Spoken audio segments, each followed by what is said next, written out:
Pendant plus de 20 ans d'une histoire démentielle, perdu sans secours, comme tous les hommes de mon âge, dans les convulsions du temps, j'ai été soutenu ainsi par le sentiment obscur qu'écrire était aujourd'hui un honneur. Parce que cet acte obligeait à ne pas écrire seulement. Il m'obligeait particulièrement à porter, tel que j'étais et selon mes forces, avec tous ceux qui vivaient la même histoire, le malheur et l'espérance que nous partagions.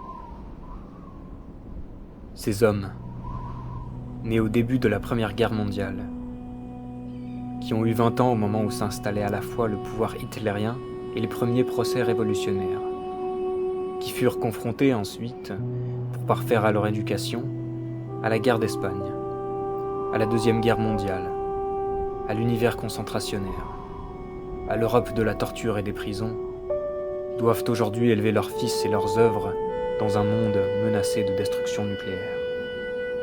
Personne, je suppose, ne peut leur demander d'être optimistes.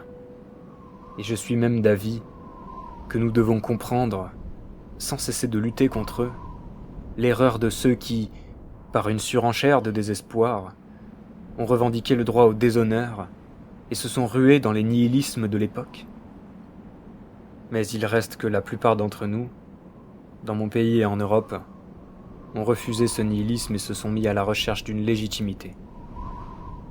Il leur a fallu se forger un art de vivre par tant de catastrophes, pour naître une seconde fois, et lutter ensuite, à visage découvert, contre l'instinct de mort à l'œuvre dans notre histoire.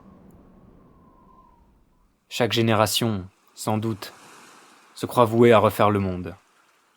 La mienne sait pourtant qu'elle ne le refera pas. Mais sa tâche est peut-être plus grande.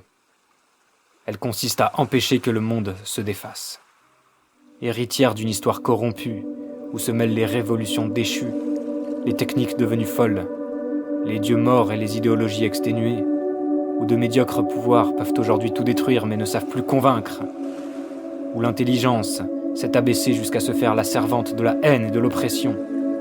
Cette génération a dû, en elle-même et autour d'elle, restaurer, à partir de ses seules négations, un peu de ce qui fait la dignité de vivre et de mourir. Devant un monde menacé de désintégration, où nos grands inquisiteurs risquent d'établir pour toujours les royaumes de la mort, elle sait qu'elle devrait, dans une sorte de course folle contre la montre, restaurer entre les nations une paix qui ne soit pas celle de la servitude, réconcilier à nouveau travail et culture, et refaire avec tous les hommes une arche d'alliance. Il n'est pas sûr qu'elle puisse jamais accomplir cette tâche immense, mais il est sûr que partout dans le monde, elle tient déjà son double pari de vérité et de liberté, et, à l'occasion, sait mourir sans haine pour lui. C'est elle qui mérite d'être saluée et encouragée partout où elle se trouve, et surtout, là où elle se sacrifie. C'est sur elle, en tout cas, que, certain de votre accord profond, je voudrais reporter l'honneur que vous venez de me faire. Du même coup, après avoir dit la noblesse du métier d'écrire, j'aurais remis l'écrivain à sa vraie place, n'ayant d'autre titre que ceux qu'il partage avec ses compagnons de lutte. Vulnérable, mais entêté. Injuste et passionné de justice. Construisant son œuvre, sans honte ni orgueil, à la vue de tous. Sans cesse partagé entre la douleur et la beauté. Et voué enfin à tirer de son être double les créations qu'il essaye obstinément d'édifier dans le mouvement destructeur de l'histoire. Qui, après cela, pourrait attendre de lui des solutions toutes faites et de belle morale ? La vérité est mystérieuse, fuyante, toujours à conquérir. La liberté est dangereuse, dure à vivre autant qu'exaltante. Nous devons marcher vers ces deux buts, péniblement, mais résolument, certains d'avance de nos défaillances sur un si long chemin. Quel écrivain, dès lors, oserait, dans la bonne conscience, se faire prêcheur de vertu ?